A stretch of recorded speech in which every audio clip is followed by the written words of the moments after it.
Good morning. This is Ron. It is Friday, July the 6th. Welcome to Storytime.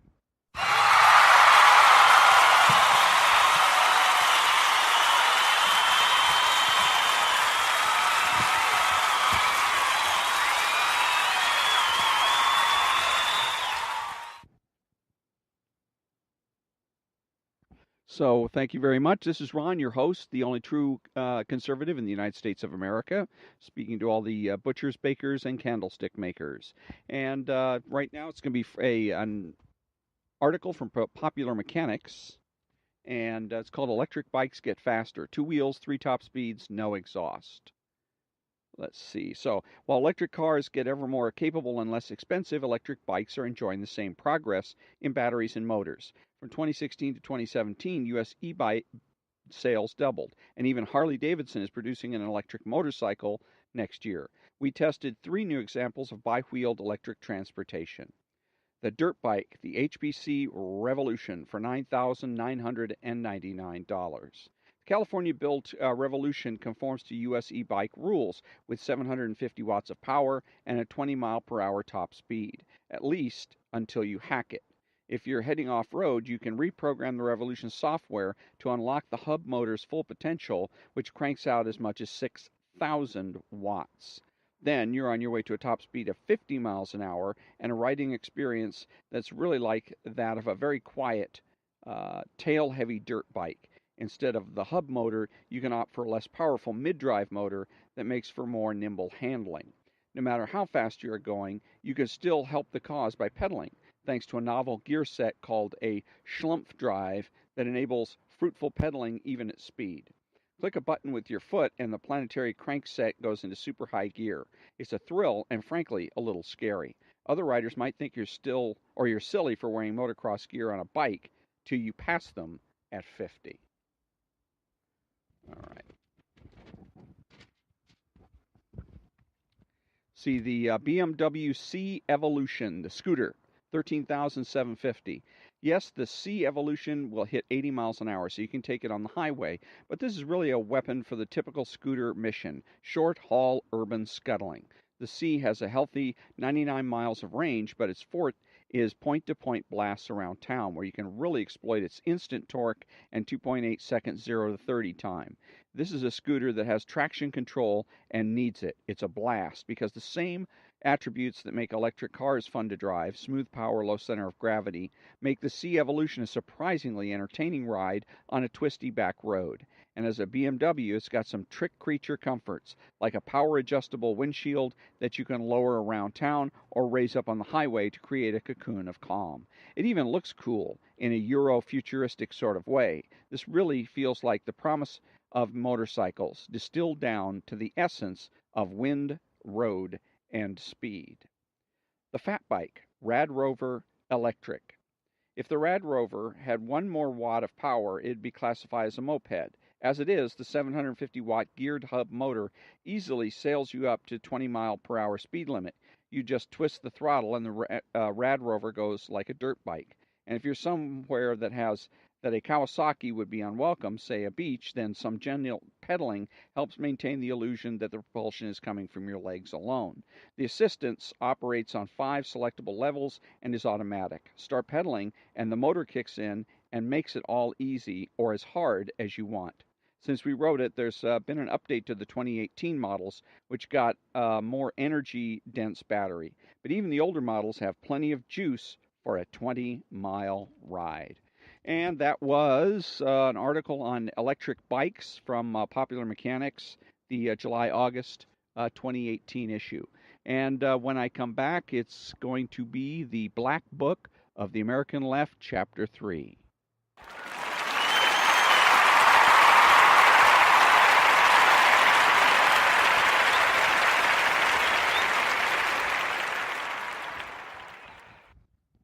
Thank you, thank you, thank you. And like I said, I'm going to be going ahead and reading from the Black Book of the American Left, Chapter 3.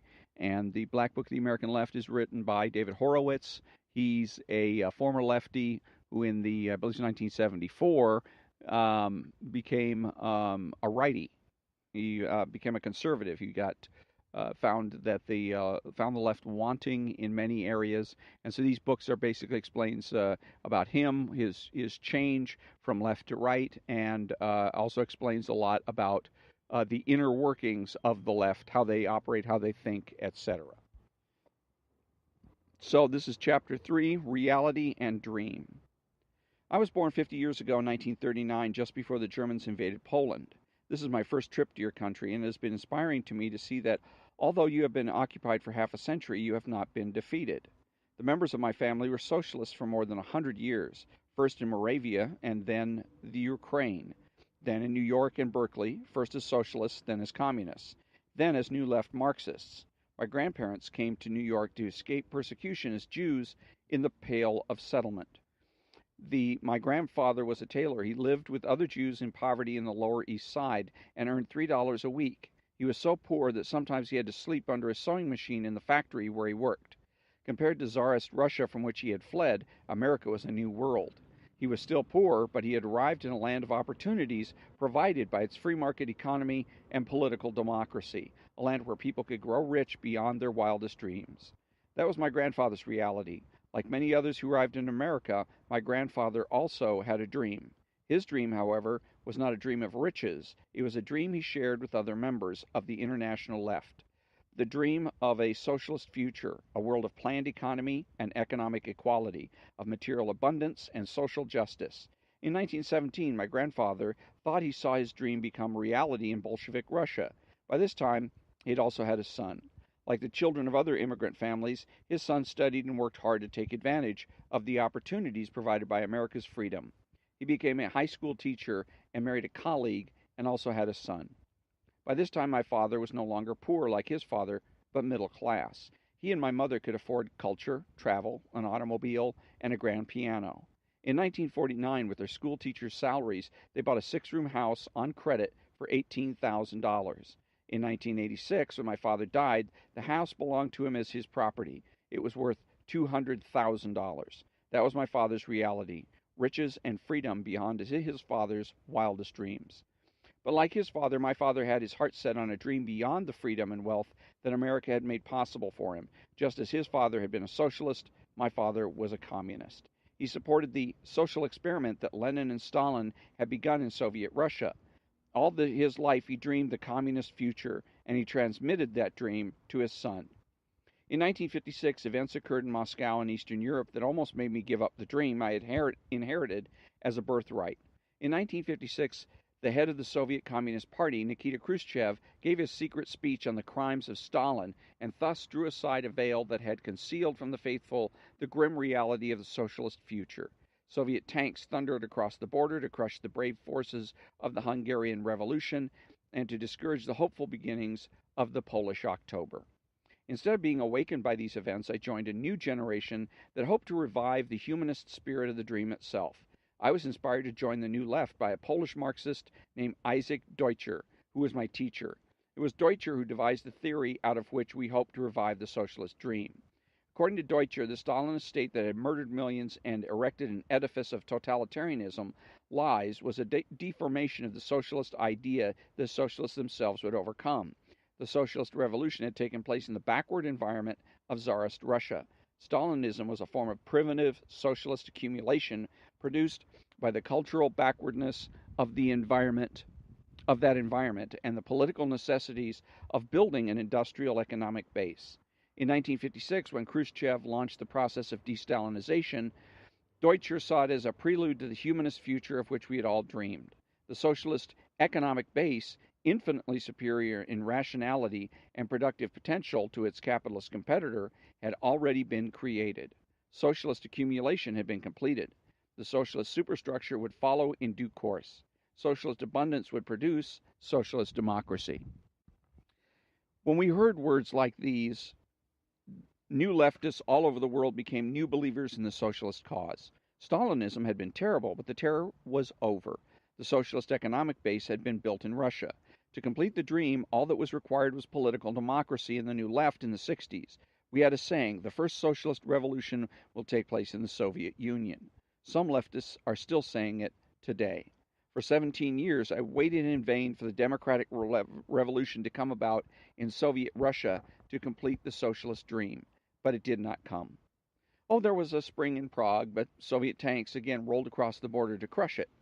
5 years later, another Polish Marxist, now ex-Marxist, stepped forward to explain why socialism would never be realized except in a totalitarian state.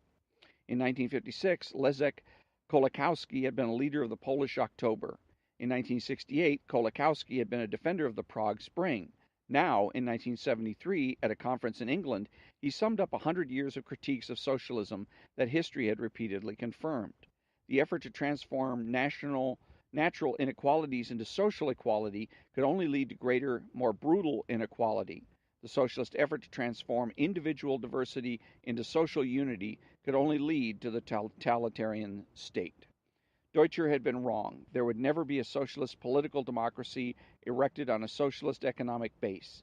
Socialism was an impossible and therefore destructive dream.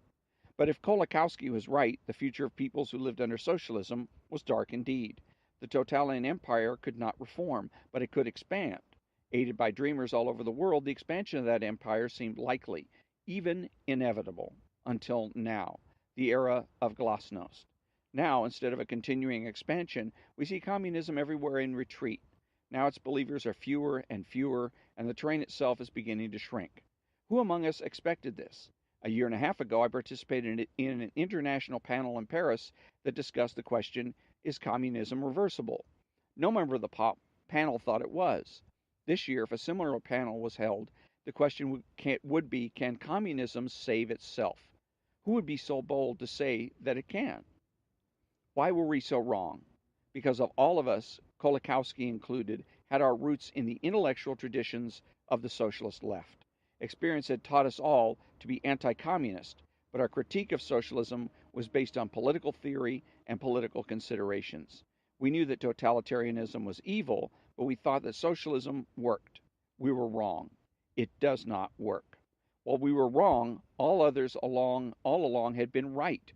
All those years outside the socialist tradition, there had been voices crying in the wilderness saying that not only would socialism bring tyranny and suffering, it would not work. 77 years ago, 5 years after the Bolshevik triumph, Ludwig von Mises wrote a book on socialism that predicted the catastrophe we see before us. Socialist economy, he argued, was economic irrationality, and socialist planning a prescription for chaos. Only a capitalist market could provide a system of rational allocations and rational accounts. Only private property and the profit motive could unleash the forces of individual initiative and human creativity to produce real and expanding wealth, not only for the rich, but for society as a whole. Excuse me. Ludwig von Mises, Friedrich von Hayek, and other liberal theorists of a free market economy who warned of this outcome are the true prophets of the reality we see before us, of socialist bankruptcy and communist retreat. Glasnostian democracy is not completed and cannot complete the socialist dream. It can only expose this dream as a nightmare from which communism cannot wake up. The only way to wake up is to give up the dream. In 1989, according to Soviet economists, the average Soviet citizen had a daily ration of meat that was smaller than the daily intake of the average Russian in 1913 under the Tsar. Socialism makes men poor beyond their wildest dreams. The average Polish citizen is poorer today in 1989 than my poor grandfather was in America 50 years ago when I was born. The law of socialist economy is this: from each according to his exploitability to the nomenclatura according to its greed. Not only does the socialist economy not produce wealth at a rate a free economy does, the socialist economy consumes wealth. It consumes the natural wealth of the nation and also the wealth it accumulated in the past. Every communist revolution begins as a rape of the present and continues as a cannibalization of the past. Every communist party is the colonizer of its own country, and the Soviet Empire is the colonizer of them all. That is the law of socialist distribution, from each nation according to its exploitability to the empire according to its greed. But a system that lives by cannibalism, which consumes more wealth than it produces, is sooner or later destined to die, and that is what is happening before our eyes. For myself, the family tradition of socialist dreams is over. Socialism is no longer a dream of the revolutionary future. It is only a nightmare of the past. But for you, the nightmare is not a dream. It is a reality that is still happening. My dream for the people of socialist Poland is that someday you will wake up from your nightmare and be free. This is from a talk delivered at the Second Thoughts Conference in Krakow, Poland, May 4 to 7, 1989, just before Poland became free. And that ends chapter 3. Excuse me. And so I like to read this, and I like to read the Popular Mechanics too. I didn't say that when I was in my earlier segment, because Popular Mechanics again reminds us that this is a benevolent universe, that success is to be expected. And then I like reading the Black Book of the American Left to remind people what it is that socialism is all about, for one thing, and also because David Horowitz has an inside look at socialism. He truly knows socialists and the left like every square inch of his glorious naked body, unlike Rush Limbaugh, who only pretends to know.